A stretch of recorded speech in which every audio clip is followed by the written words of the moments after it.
Hi friends, welcome to my cooking my style. இன்னைக்கு நம்ம சேனல்ல ஹோட்டல் ஸ்டைல்ல வீட்லயே எப்படி chili chicken gravy செய்யறதுன்னு தான் பார்க்க போறோம். வாங்க எப்படி செய்யறதுன்னு பார்க்கலாம். அதற்கு முன்னாடி நம்ம சேனலுக்குள்ள போயிடலாம் வாங்க.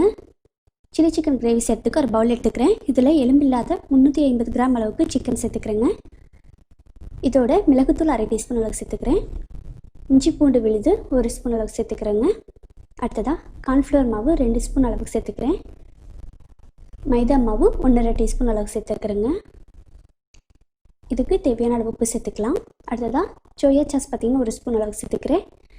வினிகர் 1/4 டீஸ்பூன் அளவுக்கு சேர்த்துக்கலாம். ஒரு முட்டை உடைச்சி ஊற்றிக்கலாங்க. நம்ம இதுக்கு தண்ணி சேர்த்தணும்னு அவசியம் இல்லை, முட்டையே போதும், நமக்கு நல்லா கலந்து வந்துடும். அதனால் தண்ணி சேர்த்தாதீங்க. முட்டையை உடச்சி ஊற்றி நல்லா கலந்து விட்டுருங்க. இது 4லேருந்து 5 மணி நேரம் நல்லா ஊறணும். எந்த அளவுக்கு சிக்கன் ஊறுதோ அந்தளவுக்கு சிக்கன் வந்து கிரேவியில் போட்ட பிறகு ரொம்ப சாஃப்டாக இருக்கும். அதுக்காக நீங்கள் நைட் செய்கிறீங்கன்னா காலையிலே வந்துட்டு சிக்கன் வந்துட்டு நல்லா பரட்டி வச்சுருங்க. அப்போ நைட் செய்யும்போது கரெக்டாக இருக்கும். சிக்கன் வந்துட்டு கிரேவியில் போட்ட பிறகு ரொம்ப சாஃப்டாக இருக்கும், சாப்பிட்றதுக்கு ரொம்ப சூப்பராக இருக்கும். இப்போ நல்லா வந்துட்டு ஊறினதை நம்ம எண்ணெயில் போட்டு பொரிச்சு எடுத்துக்கலாம். ரொம்ப நேரம் வந்துட்டு வேகணும்னு அவசியம் இல்லை, சீக்கிரமாக டக்குன்னு வெந்துடும். இந்த மாதிரி பொன்னிறமாக வந்த பிறகு நம்ம எண்ணெயிலேருந்து எடுத்துடலாம். இதே போல் தனித்தனியாக போட்டு எல்லா சிக்கனையும் பொரிச்சு எடுத்துக்கோங்க. இது செய்கிறது வந்துட்டு ரொம்ப சிம்பிளாக தான் இருக்கும், ஆனால் டேஸ்ட்டு ரொம்ப சூப்பராக இருக்கும்.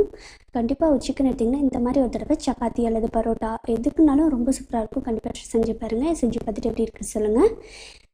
எல்லாத்தையும் நல்லா பொரிச்சு எடுத்த பிறகு அடுத்ததாக பார்த்திங்கன்னா மசாலா சேர்த்துக்கு ஸ்டவ் ஆன் பண்ணிவிட்டு கடாய் வச்சுக்கிறேன். அதில் 3 ஸ்பூன் அளவுக்கு ஆயில் சேர்த்துக்கலாம். இதில் பொடியாக நறுக்குன பூண்டு சேர்த்துக்கிறேன். அதையும் சேர்த்துட்டு எண்ணெயில் லேசாக வதக்கிக்கோங்க. பாருங்கள், லேசாக வதக்கினா போதும். இப்போ இதில் கட் பண்ணி வச்சுருக்கிற ஒரு பெரிய வெங்காயம், கொஞ்சமாக வந்து குடமிளகாய் சேர்த்து கட் பண்ணி வச்சுருக்கேன், அதையும் சேர்த்துட்டு நல்லா எண்ணெயில் வதக்கிடலாம். ரொம்ப நேரம் வதக்கணும்னு அவசியம் இல்லை, லேசாக வதக்கினா போதும், 1-2 வதக்கினா போதும், அப்போ தான் நல்லாயிருக்கும். இப்போ இதில் டொமேட்டோ கெச்சப் 2.5 ஸ்பூன் அளவுக்கு சேர்த்துக்கிறேங்க. அடுத்ததாக காரத்துக்கு 2 ஸ்பூன் அளவுக்கு ரெட் சில்லி சாஸ் சேர்த்துக்கிறேன். இதுதான் காரத்துக்கு, உங்களுக்கு தேவைன்னா இன்னொரு ஸ்பூன் கூட சேர்த்துக்கோங்க. அதே போல் சோயா சாஸ் 1 ஸ்பூன், 1/4 டீஸ்பூன் அளவுக்கு வினிகர் சேர்த்துக்கலாம். அதையும் சேர்த்துட்டு நல்லா கலந்து விட்டுருங்க. லேசாக கலந்தால் போதும். இப்போ இதில் வந்துட்டு அடுத்ததாக நம்ம பொரிச்சு வச்சுருக்கிற சிக்கன் வந்து சேர்த்துக்கலாம். சேர்த்துட்டு நல்லா கலந்துருங்க. லேசாக பெரட்டி விட்டிங்கன்னா போதும். அவ்வளோதான். இதுக்கு தேவையான அளவு உப்பு சேர்த்துக்கலாம். அடுத்ததாக 1 கப் தண்ணியில் 2 ஸ்பூன் அளவுக்கு கார்ன்ஃப்ளவர் மாவு கலந்து வச்சுருக்கேன். கட்டி இல்லாமல் நல்லா கலக்கிக்கோங்க. கலக்கினதை இப்போ மசாலாவோடு சேர்த்துக்கலாம். சேர்த்துட்டு அதையும் சேர்த்துட்டு நல்லா கலந்து விட்டுருங்க. இப்போ இதை ஒரு 5 நிமிஷம் மூடி வச்சிடலாம். சிக்கன் வந்து அந்த மசாலா வந்து வேகட்டும். இப்போ பார்த்திங்கன்னா 2 நிமிஷம் ஆயிருக்குது. நமக்கு இன்னும் வந்து கிரேவி கெட்டியாக இருக்கணும். அதனால இன்னொரு 5 நிமிஷம் வந்துட்டு நம்ம மூடி வச்சிடலாங்க. இருக்கட்டும்.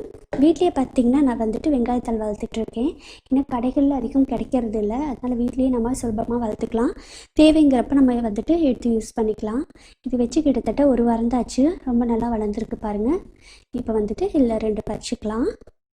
பறிச்சுட்டு கீழே இருக்க மண்ணெல்லாம் இல்லாமல் நல்லா கழுவிட்டு நல்லா பொடிசாக கட் பண்ணிக்கோங்க. பாருங்கள், நல்லா வளர்ந்து வந்திருக்கு. இதுலேருந்து 2 மட்டும் தேவைக்கு எடுத்துக்கலாம். நீங்கள் வந்துட்டு கடையை எதிர்பார்க்கணுன்னு அவசியம் இல்லை, வீட்டில் வளர்த்திங்கன்னா உங்கள் தேவைக்கு நீங்களே யூஸ் பண்ணிக்கலாம். இப்போ இதை கழுவிட்டு நம்ம கட் பண்ணிவிட்டு நம்ம அடுத்தது கிரேவியோடு சேர்த்துக்கலாங்க. இப்போ ஓப்பன் பண்ணி பார்க்கலாம். பாருங்கள், நம்மளோட சில்லி சிக்கன் கிரேவி ரெடியாச்சு. கடைசியாக நம்ம கட் பண்ணி வச்சுருக்க வெங்காயத்தாலும் சேர்த்துட்டு நம்ம வந்துட்டு கேஸ் ஆஃப் பண்ணிடலாம். ரொம்ப நேரம் மசாலா கொதிக்கணும்னு அவசியம் கிடையாது, கொஞ்சம் கட்டியானாவே நீங்கள் ஆஃப் பண்ணிடலாம். அவ்வளோதான், நம்மளோட சூப்பரான சில்லி சிக்கன் கிரேவி வந்துட்டு ஹோட்டல் ஸ்டைலில் சூப்பராக ரெடி ஆச்சு. கண்டிப்பாக ட்ரை பண்ணி பாருங்கள். இது பரோட்டாவோட ரொம்ப சூப்பராக இருக்கும். நீங்கள் பரோட்டா செஞ்சிங்கன்னா கண்டிப்பாக இதை செஞ்சு பாருங்கள். பரோட்டா மட்டும் இல்லை, சப்பாத்தி பூரி அப்படின்னு எல்லாத்துக்குமே ரொம்ப சூப்பராக இருக்கும். சிக்கன் எடுத்திங்கன்னா கண்டிப்பாக இந்த மாதிரி ஒரு தடவை செஞ்சு பார்த்துட்டு எப்படி இருக்குன்னு கமெண்ட்ஸில் சொல்லுங்கள். இந்த வீடியோ பிடிச்சிருந்தா மறக்காமல் லைக் பண்ணுங்கள், ஷேர் பண்ணுங்கள், மறக்காமல் சப்ஸ்கிரைப் பண்ணுங்கள், சப்போர்ட் பண்ணவும் மறந்துடாதீங்க. அடுத்த வீடியோவில் இன்னும் வந்து நிறைய வீடியோஸ் போட்டுட்ருக்கேன். கண்டிப்பாக தொடர்ந்து பாருங்கள். மீண்டும் அடுத்த வீடியோவில் சந்திப்போம் ஃப்ரெண்ட்ஸ். பாய்.